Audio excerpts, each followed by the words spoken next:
हाय दोस्तों, तो ये एपिसोड 30 का सेकंड पार्ट है। और यहाँ पे फांग और शाओशी बहुत ही ज्यादा खुश होते हैं क्योंकि इन दोनों की शादी हो रही होती है। ये दोनों बहुत खुश होते हैं और आपस में बातें कर रहे होते हैं कि तभी पीछे से जियांग आ जाता है और ये दोनों जियांग को देखकर काफी घबरा जाते हैं। लेकिन जियांग इनको देखकर कहता है कि तुम दोनों को डरने की जरूरत नहीं है। तभी ये दोनों इससे पूछते हैं कि तुम यहाँ पर क्या कर रहे हो। तो जियांग इनको बताता है कि हमारे केपटाउन ने भी अभी डिसाइड किया है कि वो भी अर्थ के लोगों की तरह टेस्टी टेस्टी खाना खाएंगे। इसीलिए मैं यहाँ पे इंग्रेडिएंट्स लेने आया हूँ और मुझे पता चला है कि तुम दोनों की शादी भी हो रही है और शादी पे गिफ्ट दिए जाते हैं, इसीलिए मैं भी तुम लोगों के लिए कुछ लाया हूँ। और गिफ्ट में जियांग ने इनको सिफारिश दिए होते हैं जो शाओशी देखकर बहुत ज्यादा खुश होती है। और साथ ही जियांग अपनी रोबोट कैंडी को भी दिखाना चाहता था कि कैसे अब वो भी एक ह्यूमन की तरह दिखती है, लेकिन कैंडी वहां पे मौजूद नहीं होती। और फिर जियांग कैंडी को ढूंढने के लिए बाहर चला जाता है और बाहर कैंडी खाने की टेबल पर खड़ी होती है जो कि शाओशी की तरह बहुत ही ज्यादा खाने की शौकीन होती है। तभी कैंडी को शब्बो और फंगली दिखाई देते हैं जो इन दोनों को देखकर वेव करती है, लेकिन फंगली और शब्बो इसको देखकर नहीं पहचानते कि ये कौन है। फिर कैंडी इन दोनों को अपने आप से इंट्रोड्यूस कराती है और बताती है कि मैं जियांग की एआई रोबोट कैंडी हूँ। शब्बो को कैंडी को इंसान के रूप में देखकर तो यकीन ही नहीं आ रहा होता कि वह ऐसी भी दिख सकती है। और तभी कैंडी बताती है कि मैं जियांग के साथ यहाँ पे आई हूँ। और ये सुनकर फंगली और शब्बो बहुत ही ज्यादा घबरा जाते हैं और ये दोनों समझते हैं कि शायद एक बार फिर जियांग यहाँ पे शाओशी को लेने आया है और फौरन भागकर शाओशी के पास जाते हैं। और फिर इसके बाद यहाँ पर हान आता है और वो कैंडी को देखता है और कैंडी को देखता ही रह जाता है। और कैंडी भी हान को देख रही होती है, लेकिन एक्चुअल में तो कैंडी का ध्यान हान की प्लेट पे होता है जिसमें चॉकलेट और पुडिंग होती है।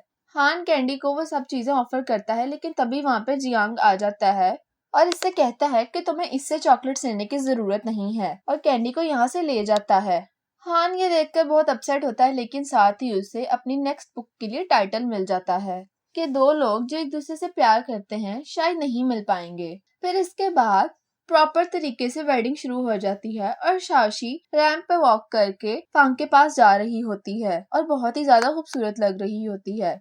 और फिर फाइनली ही दोनों की शादी हो जाती है। फिर इसके बाद फांग और शाओशी उसी विश ट्री के पास गए होते हैं जहाँ पे इन्होंने अपनी विशेष टांगी थी। तो फिर वो वहां पे जाके अपनी विशेष को खोलते हैं और उस विश में ऐसा लिखा था कि दोनों एक दूसरे के साथ हमेशा रहेंगे। और दोनों ये देखकर बहुत खुश होते हैं क्योंकि दोनों ने सेम ही विश मांगी होती है। जब वो दोनों वहां से जा रहे होते हैं तो फांग शाओशी को कहता है कि मैं चाहता हूँ कि तुम मेरी एक और विश पूरी करो। तो शाओशी से पूछती है कि वो क्या, जिसपे फांग कहता है कि मैं चाहता हूँ कि तुम मुझे फिर से स्टार्स के पास ले जाओ। जिसपे शाओशी से कहती है कि अब तो तुम मेरे हस्बैंड हो और मेरा तुम्हारी सारी विशेष पूरा करने का फर्ज भी बनता है। तो तभी शाओशी टाइम स्टॉप करती है और फंगलंग को आसमान पे ले जाती है। इसके बाद कुछ सालों के बाद का मंजर दिखाया जाता है और फांग के दरवाजे पे एक डिलीवरी मैन खड़ा होता है। तभी दो बच्चे जो बहुत ही क्यूट होते हैं वो दरवाजा खोलते हैं जो डिलीवरी ले रहे होते हैं। तभी वहां पे एक बड़ा लड़का भी आता है और हमें यहाँ पे पता चलता है कि ये बड़ा वाला लड़का जो कि बिल्कुल फांग की तरह दिख रहा है और जो लड़की जो बिल्कुल शाओशी की तरह क्यूट है, ये दोनों फांग और शाओशी के बच्चे होते हैं और इनके नाम टेंटन और लैंगलैंग हैं। और इनमें से जो एक क्यूट सा लड़का है वो फंगली और शब्बो का बेटा है जिसका नाम वेन वेन है। और पता चलता है कि जो पार्सल अभी आया था वो दरअसल जियांग ने भेजा होता है। वैन वैन और टेंग टेंग तो इस पार्सल को ओपन करने का ट्राई करते हैं, लेकिन लैंगलैंग को इसमें बिल्कुल भी कोई इंटरेस्ट नहीं हो क्योंकि इसे जियांग बिल्कुल भी पसंद नहीं था। लेकिन जब टैंग टैंग पार्सल को खोलते हुए गिरने वाली थी तो तभी वैंग वैन और लैंगलैंग उसे बचाने जाते हैं और ये तीनों ही गिर जाते हैं। और फिर तभी वहां पे फांग और शाओशी आ जाते हैं जो कि आके इन तीनों ही बच्चों को वहां से उठाते हैं। फिर इसके बाद शाओशी आकर वो पार्सल ओपन करती है। पता चलता है कि जियांग ने तीनों ही बच्चों के लिए गिफ्ट्स भेजे होते हैं और शाओशी के लिए कैंडी भेजी है और जियांग ने इसके साथ एक वीडियो रिकॉर्डिंग भी भेजी है जिसमें वो उन्हें बेस्ट विशेस दे रहा होता है। और वीडियो के लास्ट पे जियांग कहता है कि सॉरी फांग, मैं तुम्हारे लिए कोई भी गिफ्ट नहीं भेज सका। और दूसरी तरफ लैंगलैंग को जियांग की गिफ्ट्स में बिल्कुल भी इंटरेस्ट नहीं था क्योंकि वो बिल्कुल अपने फादर फांग की तरह होता है और वो भी जियांग को पसंद नहीं करता होता। जब शाओशी कैंडी खा रही होती है तो ये साफ दिखाई देता है कि फांग ये सब देख के बहुत ज्यादा इरिटेट हो रहा था क्योंकि शाओशी फांग का दिया हुआ गिफ्ट खा रही होती है।